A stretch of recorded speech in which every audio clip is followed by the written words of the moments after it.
Halo anak-anakku sekalian, apa kabar? Saya akan memperkenalkan diri saya. Nama saya Lili Setiati. Saya guru biologi di SMAK 1 Penabur. Saat ini saya akan memaparkan materi tentang pembelahan sel. Selamat menyimak, selamat belajar, Tuhan memberkati.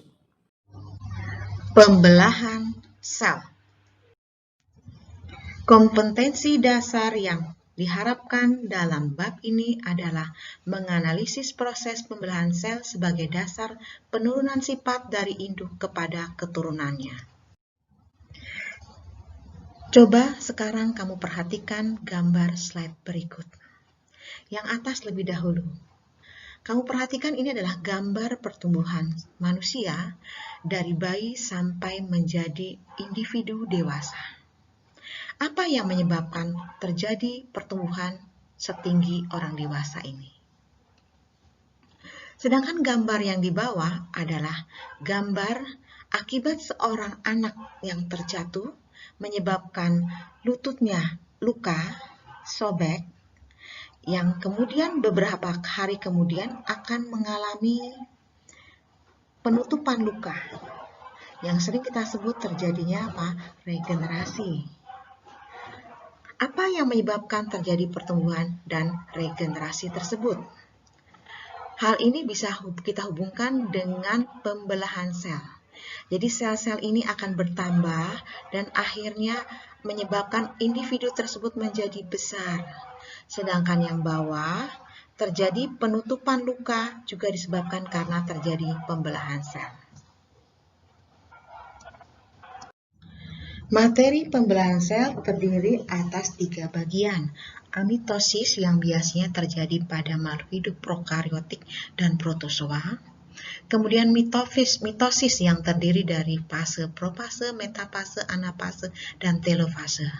Sedangkan interfase itu bukan fase mitosis, tapi fase yang mengawali terjadinya mitosis. Kemudian sitokinesis adalah fase setelah mitosis.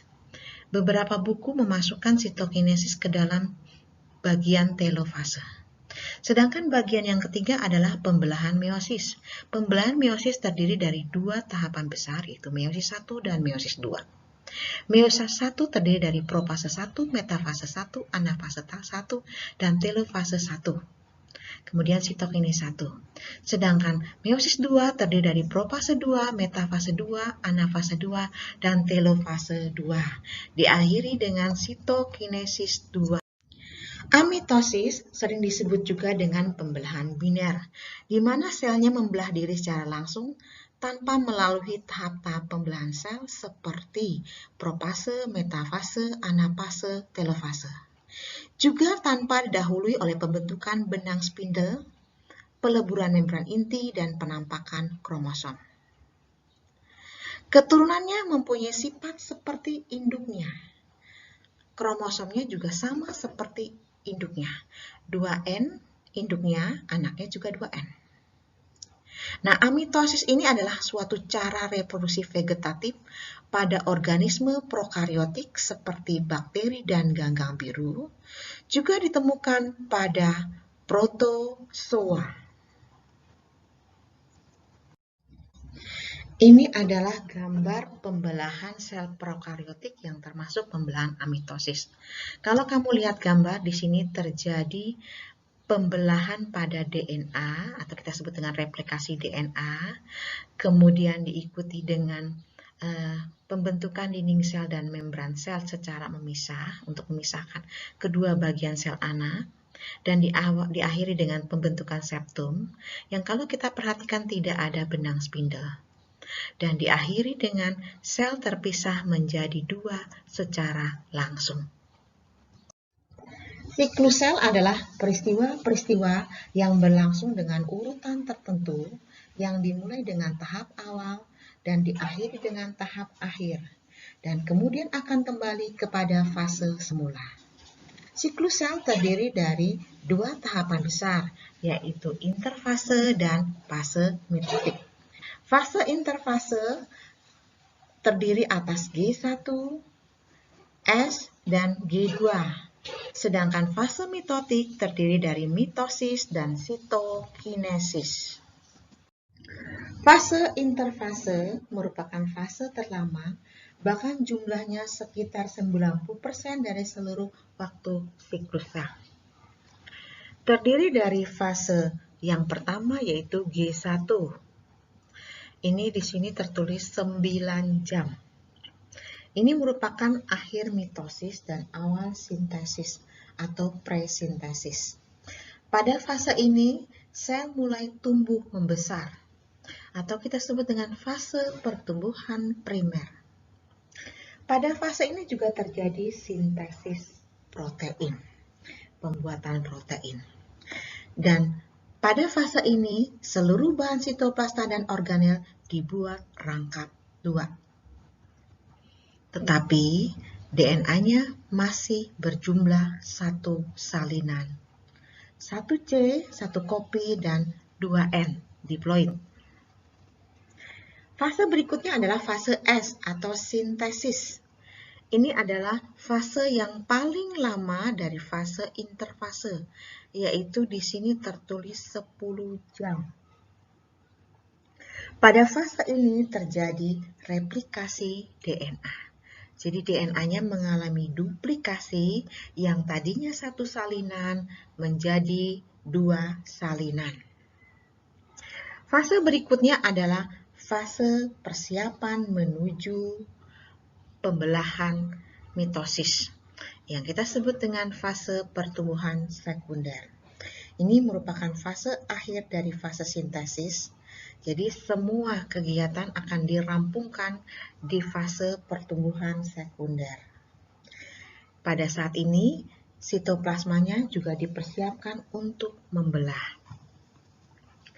Tahapan berikutnya adalah tahapan pembelahan mitosis yang terdiri dari profase, metafase, anafase, telofase, dan diakhiri dengan sitokinesis. Fase pembelahan sel ini hanya berlangsung 1 jam saja. Pembelahan mitosis bertujuan satu untuk pertumbuhan, yang kedua untuk reproduksi aksesual pada tumbuhan dan pada makhluk hidup tingkat rendah, yang ketiga adalah untuk regenerasi. Terdiri dari 4 fase, yaitu profase, metafase, anafase, dan telofase. Terjadi pada sel tubuh atau pada sel somatis, menghasilkan 2 sel anak yang identik dengan induknya. Kalau induknya diploid, anaknya juga pasti diploid. Sedangkan kalau induknya haploid, anaknya juga haploid. Itu adalah ciri khas dari pembelahan mitosis. Tahapan pertama dari pembelahan mitosis adalah profase. Profase ini merupakan tahapan yang terlama dari pembelahan mitosis dan paling banyak memerlukan energi. Pada tahapan profase ini diawali dengan benang kromatin berubah menjadi kromosom. Lalu kromosom mengganda menjadi 2 kromatin, tetapi masih melekat pada 1 sentromer. Membran inti dan nukleolus lenyap. Sentrosom membelah menjadi 2 sentriol dan diantaranya terbentang benang spindle. Kromosomnya terdiri dari 2 salinan dan diploid. Tahapan kedua dari pembelahan mitosis adalah metafase. Pada tahapan ini, kromosom terletak berjajar 1 baris pada bidang ekuator. Bagian sentromer kromosom berikatan dengan kimetokor yang berhubungan dengan benang spindle. Pada fase ini, kromosom tampak jelas dan terlihat sehingga jumlahnya mudah diidentifikasikan. Kalau kita ingin membuat karyotipe, tahapan yang memungkinkan untuk diperlihatkan kromosom keseluruhan adalah metafase. Metafase adalah tahapan yang memerlukan energi terkecil dan waktunya singkat. Kromosomnya masih 2 salinan dan diploid. Tahapan Tahapan yang ketiga adalah anafase. Fase anafase ditandai dengan sentromer membelah, lalu benang spindle akan menarik kromatid sehingga berpisah menuju kutub sel yang berlawanan. Pergerakan kromosom tersebut dipengaruhi oleh enzim dynein. Pada anafase ini, kromosomnya akan mempunyai satu salinan dan bersifat diploid. Tahapan yang keempat dari pembelahan mitosis adalah telofase. Pada tahapan ini terjadi peristiwa-peristiwa sebagai berikut. Yang pertama, kromosom berubah menjadi benang kromatin kembali. Membran inti dan nukleus yang menghilang pada saat profase akan terbentuk kembali. Kromosomnya mempunyai satu salinan dan bersifat diploid. Akhir dari fase telofase adalah terjadinya karyokinesis, yaitu pembagian inti sel, dan sitokinesis, pembagian sitoplasma, sehingga dihasilkan dua sel anak yang identik induknya. Sitokinesis pada hewan dan pada tumbuhan. Pada sel hewan, tahap sitokinesis dimulai saat telofase berakhir, yaitu terjadi penguraian benang spindle, terbentuk cincin mikrofilamen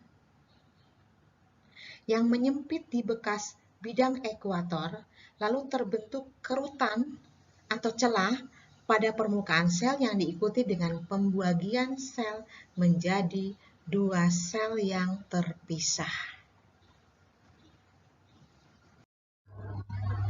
Sitokinesis pada tumbuhan diawali dengan terbentuknya lempeng sel pada ekuator. Mula-mula terbentuk vesikel membran dari badan Golgi sepanjang bidang ekuator. Lalu vesikel-vesikel mengalami fusi dan membentuk membran dan dinding sel, sehingga terbentuklah dua sel anak yang baru. Sekian untuk pertemuan hari ini.